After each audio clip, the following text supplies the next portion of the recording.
जो उनको अपने छोटों से भूमिका निभानी चाहिए, तो अगर वो भूमिका निभाते तो शायद आज स्थिति और कुछ होती। जो है संघर्ष कर रहा हूँ, तो इसको लेकर आपको चर्चा करनी चाहिए मेरे साथ बैठ के। आपको मुझे बुलाना चाहिए कि विधायक जी आइए, हम लोग मिलकर जो है इस समस्या का समाधान करते हैं। अखिलेश जी को दलितों और पिछड़ों का बहुत ज्यादा साथ नहीं मिलेगा। तो आज जब सत्ता में आ गए हैं तो काम भी तो साथ में करना पड़ेगा।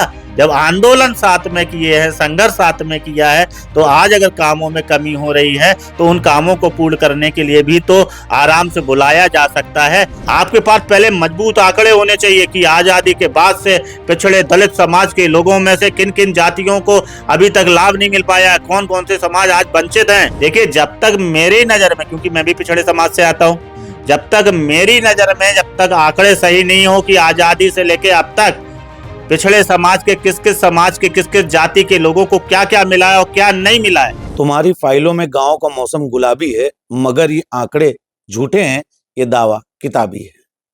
ये बात हो रही है चरखारी विधानसभा की, जहां पर दावा तो ये किया जा रहा है कि काम 100% हुआ है, लेकिन धरातल पर उसकी सच्चाई कुछ अलग है। हमारे साथ बात करने के लिए चरखारी विधानसभा से विधायक ब्रजभूषण राजपूत जी हैं। ब्रजभूषण जी, पूरा कागज पत्तर लेकर बैठ गए हैं, आंकड़े निकाल लिए हैं। क्या आदम गोंडवी साहब की लाइन बिल्कुल सटीक है?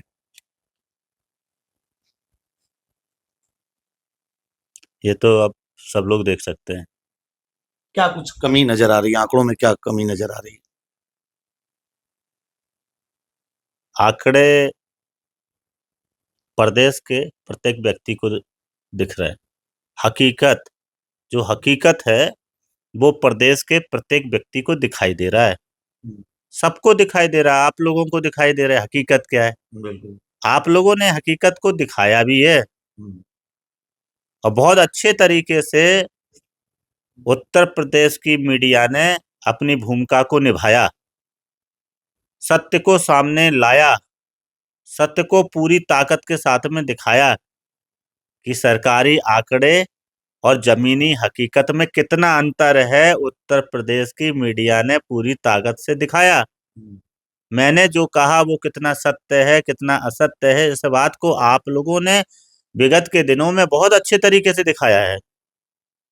और आप लोगों ने ही नहीं, आज के टाइम पे सोशल मीडिया के माध्यम से जिन जिन गांवों में सड़कें अधूरी पड़ी हैं, काम अधूरा पड़ा है, सबने दिखाया है, सबने दिखाया है। मगर फिर भी कागज में अधिकारी आज भी छूट दिखा रहे हैं। काम तो दिखा रहे हैं, आप जो आंकड़े लिए हुए हैं उसमें काम तो दिखा रहे हैं कि 100% पूरा कर दिए हैं, लेकिन आपके वीडियो आए थे, एक निर्धारित समय दिया गया था कि इतने समय में ये कार्य पूरा हो जाएगा। आंकड़े कह रहे हैं पूरा हो गया, वीडियो कह रहे हैं कि अभी अधूरा है। मैं कह रहा हूं, इनके जब आंकड़े कह रहे हैं कि कार्य पूर्ण पूर्ण हो गया है, जैसे कि मैं एक आंकड़ा आपको दिखाऊं, मेरे यहाँ का जैसे आंकड़े आपको जिसको भी देखने हैं प्रदेश में, जिसको भी देखने हैं, वो गूगल पर जाएं, गूगल पे नमामि गंगे की वेबसाइट को खोलें, उसमें 18 नंबर टेबल को खोलें। उत्तर प्रदेश में कहाँ कहाँ पर जल जीवन मिशन के तहत हर घर जल योजना चल रही है, ये दिखाई देगा। और कितना काम हो गया है अधिकारियों के हिसाब से, ये भी दिखाई देगा। और वास्तविकता में कितना हुआ, ये आप लोगों को खुद अपने मोबाइल से दिखाना है। बहुत सरल है, बहुत सरल है। बिल्कुल। कि अधिकारी जो समीक्षा बैठक करते हैं, वो समीक्षा रिपोर्ट में वेबसाइट पे सब कुछ पड़ा हुआ है। और ये लोग हर हफ्ते समीक्षा करते हैं। और मैं तो आपके माध्यम से सरकार से मांग करता हूं, माननीय मुख्यमंत्री जी से मांग करता हूं, माननीय योगी जी से मांग करता हूं कि जो अधिकारी जो बीसी करते हैं, जो समीक्षा बैठक करते हैं, उसका कैमरे में रिकॉर्ड होना चाहिए। वो लोग क्या बातें कर रहे हैं, क्या आंकड़े दे रहे हैं। जिस तरीके से नमामि गंगे की वेबसाइट में समीक्षा रिपोर्ट पड़ी हुई है, उसी तरीके से उसका वीडियो रिकॉर्ड भी होना चाहिए। बिल्कुल।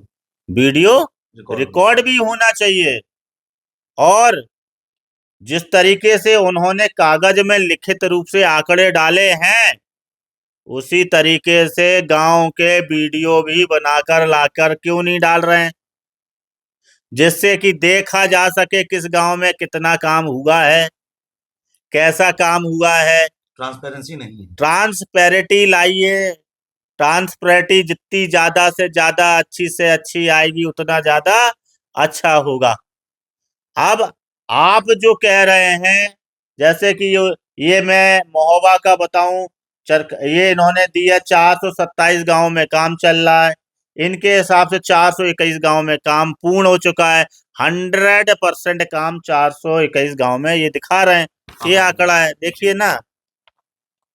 अगर ये 421 गांव में कार्य इनका 100% हो गया है, तो वहां के वीडियो बनाकर वो उस साइट पर डालें, सार्वजनिक किया जाए, जिससे प्रदेश की जनता और माननीय मुख्यमंत्री जी भी देखे। मंत्री जी तो गांव भी जाकर देख सकते हैं। अच्छा, एक कहावत है कि निंदक नियरे राखी आंगन कुटी छवाए। क्या मंत्री जी अपने विभाग और अपनी कार्यशैली की निंदा से डर रहे हैं क्या? देखिए, इस बात पर मैं आपसे क्या ही कहूं, इस बात से मैं क्या ही कहूं। काम अधूरा पड़ा है। एक अच्छा जनप्रतिनिधि को कभी घबराना नहीं चाहिए। अगर काम कभी अधूरे हैं और अधिकारी अगर झूठे आंकड़े और लापरवाही कर रहा, तो उस पर कार्रवाई करना चाहिए। अच्छा, कुछ थोड़ी बहुत कार्यवाही हुई है, कुछ लोगों को सस्पेंड किया गया। आप कितना संतुष्ट हैं? क्योंकि जिस तरीके से जनता आपसे अपेक्षा रख रही है, जनता के मुद्दे के लिए आप मुखर हुए, तो आपको क्या लगता है कि जो कार्यवाही हुई वो कितनी अच्छी है? देखिए, मैं इस बात से थोड़ा सा खुश हूं। कम से कम उन्होंने ये स्वीकार तो किया कि कमी है काम में, इसलिए 26 अधिकारियों पर उन्होंने कार्रवाई किया।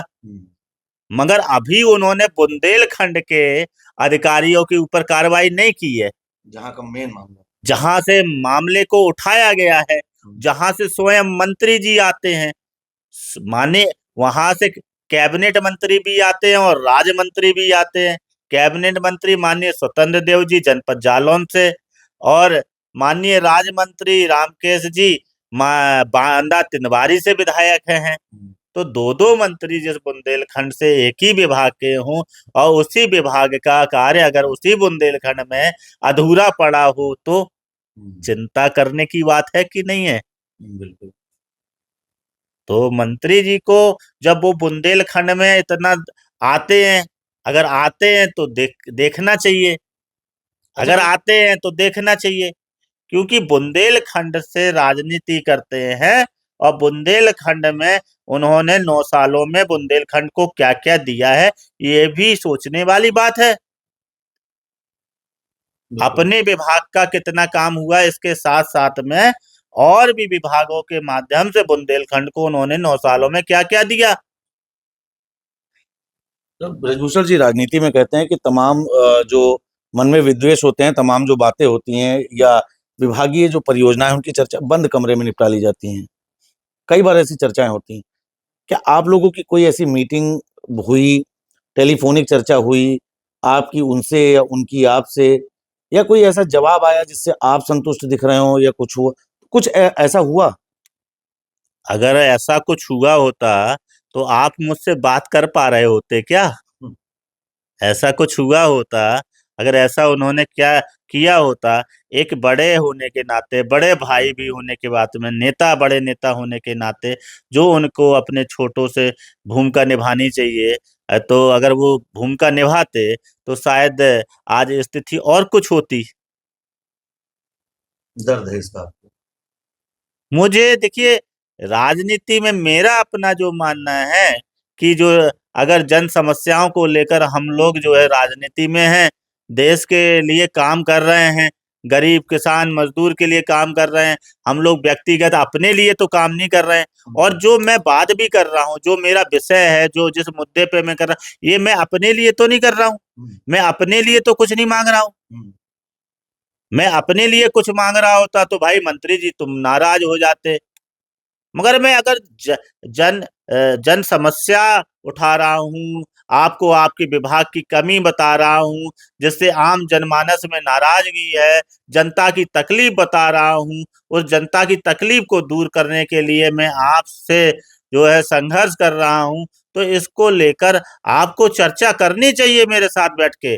आपको मुझे बुलाना चाहिए कि विधायक जी आइए, हम लोग मिलकर जो है इस समस्या का समाधान करते हैं। आप मुझे अवगत कराते रहिए विधायक जी, कहाँ पर काम की कमी है, कौन सा अधिकारी का बात नहीं मान रहा है, उसके ऊपर हम लोग कार्रवाई करेंगे।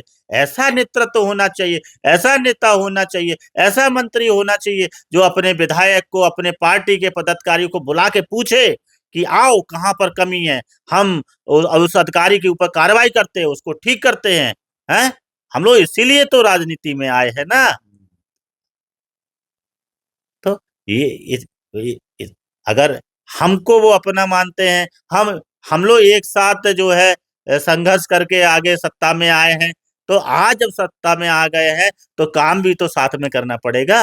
जब आंदोलन साथ में किए हैं, संघर्ष साथ में किया है, तो आज अगर कामों में कमी हो रही है तो उन कामों को पूर्ण करने के लिए भी तो आराम से बुलाया जा सकता है। मान लीजिए हमने सड़क पर रोक दिया, बात हुई है, उसके बाद को भी तो उसको अगर ठीक किया जा सकता है। क्षमा बड़न को चाहिए छोटन को उत्पात। मान के चलिए विधायक जी, उत्तर प्रदेश की राजनीति की भी बात हो रही है, कुछ राजनीतिक विषयों पर चर्चा कर लेते हैं। हाल ही में एक बयान आया है, उत्तर प्रदेश की राजनीति में सियासी बवाल फिर से मच गया है। मंडल का मंडल की एक राजनीति थी, बड़ी चर्चाओं में रहती थी, लेकिन इन्हीं सबके बीच में अंबेडकर जी के प्रपौत्र का एक बयान आया। अखिलेश यादव जी के साथ खड़े हैं, साफ तौर पर उनका कहना है कि साथ आए अंबेडकर अखिलेश, साधुओं के खुल जाएंगे भेष।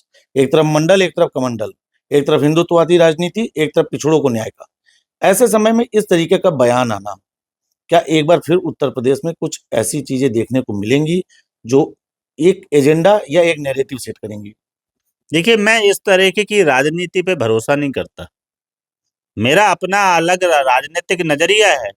उस नजरिए के तहत में अगर उत्तर प्रदेश में आज आवश्यकता है तो ये आवश्यकता है कि किस किस समाज को कौन सा अधिकार नहीं मिल पाया है, कौन से समाज आज वंचित हैं, कौन कौन से समाज आज आज भी आजादी के बाद कमजोर हैं, आज भी आजादी के बाद कौन से समाज शिक्षा से वंचित हैं, आज भी आजादी के बाद कौन से समाजों को सही से चिकित्सा नहीं मिल पा रही, कौन से समाजों को आज भी आजादी के बाद से आरक्षण का लाभ नहीं मिल पा रहा। ऐसे कौन से समाज हैं, उनकी चिंतन करना चाहिए, उनकी समीक्षा करनी चाहिए, उनको उनके अधिकार कैसे दिए जाएं इस विषय पे चर्चा करनी चाहिए। अरे उस हिसाब से जब आंकड़े आए तब तो चर्चा हो। इस तरीके की फालतू की बातें करने से पिछड़े और दलित समाज के लोगों को कोई लाभ नहीं मिलने वाला। आपके पास पहले मजबूत आंकड़े होने चाहिए कि आजादी के बाद से पिछड़े दलित समाज के लोगों में से किन किन जातियों को अभी तक लाभ नहीं मिल पाया है, कौन कौन से समाज आज वंचित हैं, उनको कैसे उनका अधिकार दिलाना है, किस योजना के तहत अधिकार दिलाना है। ये सारी चीजें सामने लाकर उन विषयों पर चर्चा करें, तब जाकर जो है कुछ हो पाएगा। मतलब अंबेडकर जी के प्रपौत्र का अखिलेश जी के साथ आने से अखिलेश जी को दलितों और पिछड़ों का बहुत ज्यादा साथ नहीं मिलेगा। देखिए, जब तक मेरी नजर में, क्योंकि मैं भी पिछड़े समाज से आता हूँ, जब तक मेरी नजर में, जब तक आंकड़े सही नहीं हो कि आजादी से लेके अब तक पिछड़े समाज के किस किस जाति के लोगों को क्या क्या मिला है और क्या नहीं मिला है, कौन से समाज आज कमजोर है, आज कौन सा समाज सबसे पीछे है, और उसको आगे कैसे लाया जाए। कैसे लाओगे? मैं पूछता हूँ अखिलेश जी से, कैसे लाओगे आगे? मैं अंबेडकर जी के पौत्र से पूछता, कैसे आगे लाओगे? अरे पहले ये बताओ कौन सा समाज पीछे है, कौन कौन से लोगों को कौन कौन से अधिकार नहीं मिले हैं, किन किन समाज के लोगों को नौकरियां नहीं मिल पाई हैं, आज कौन सी जाति के लोगों को सबसे कम नौकरियां मिल पाई हैं। अगर लोग कहेंगे कि नहीं वो पढ़े नहीं है, अरे तो पढ़ाई से वंचित कैसे रह गए? ये सरकार की जिम्मेदारी है। जैसे एक पिता की जिम्मेदारी होती है कि अगर उसके 4 पुत्र है तो चारों पुत्र को अच्छे से कैसे पढ़ाना है, ये पिता की जिम्मेदारी है। उसी प्रकार से सरकार होती है, सरकार भी पिता के समान होती है। पुरानी ग्रंथों में लिखा है कि जो राजा होता था वो भगवान के समान होता था, पिता के समान होता था। तो पिता की जिम्मेदारी है कि हमें अपने सारे बेटों को कैसे शिक्षित करना है, कैसे उनका शारीरिक रूप से मजबूत करना है, उनको कैसे उनके अधिकार देने हैं, ये पिता की जिम्मेदारी है। तो पहले बताना पड़ेगा भाई, पहले आंकड़े रखने पड़ेंगे। ऐसे नारे लगाने से कोई समाज जो है आगे और मजबूत नहीं हो जाएगा। विधायक जी, एक अंतिम सवाल आपसे लेना चाहेंगे कि आज सुबह सुबह बड़ी लंबी हलचल हो गई आपके वहाँ। डिप्टी सीएम है ब्रजेश पाठक जी, सवर्ण आर्मी उनके दरवाजे पहुंच गई। बटुकों का मुद्दा, शंकराचार्य जी का मुद्दा, तमाम ब्राह्मण विषय पर भी मुद्दा पाठक जी ने कहा है हम केंद्र सरकार से बात करेंगे। नहीं, करनी चाहिए। अगर कहीं पे भी किसी का भी अपमान होता है तो उनको उनका सम्मान दिलाने की जिम्मेदारी है। पाठक जी अच्छा कर रहे हैं। पाठक जी अच्छा करेंगे, उन्हें अच्छा करना चाहिए, उनकी जिम्मेदारी है। अगर उनके दरवाजे पर कोई पहुंच रहा है तो उनकी आवाज को ऊपर पहुंचाना है या उस समस्या का समाधान स्वयं कर सकते हैं तो करना चाहिए। बहुत बहुत धन्यवाद आपका हमसे बात करने के लिए। आपने जिन्हें सुना, आप हैं ब्रजभूषण राजपूत, हैं चरखारी से विधायक हैं। उनका साफ तौर पर कहना है कि अधिकारी जो भी आंकड़े दे रहे हैं वो आंकड़े पूरी तरीके से गलत हैं, और इसके साथ ही कहीं ना कहीं उनका दर्द छलका कि जब अगर उन्होंने मंत्री जी का रास्ता रोका था तो इसके बाद मंत्री जी को बैठकर उनसे पूछना चाहिए था कि आखिर कमी कहाँ रह गई है, व्यवस्था को सुधारना कैसे है, क्योंकि विधायक सिर्फ सदन का नहीं होता बल्कि जनता का होता है। इसी के बीच में अखिलेश यादव और अंबेडकर के प्रपौत्र राजरतन की मुलाकात के बाद उपजे नारे को लेकर भी विधायक जी खासा नाराज हुए। उनका साफ तौर पर कहना है कि ऐसे नारों से दलित और पिछड़ा समाज आगे नहीं आएगा, बल्कि उनके उत्थान के लिए आंकड़े हाथ में होने चाहिए। सहयोगी संजय के साथ एशियन न्यूज के लिए मैं नीतीश मिश्रा।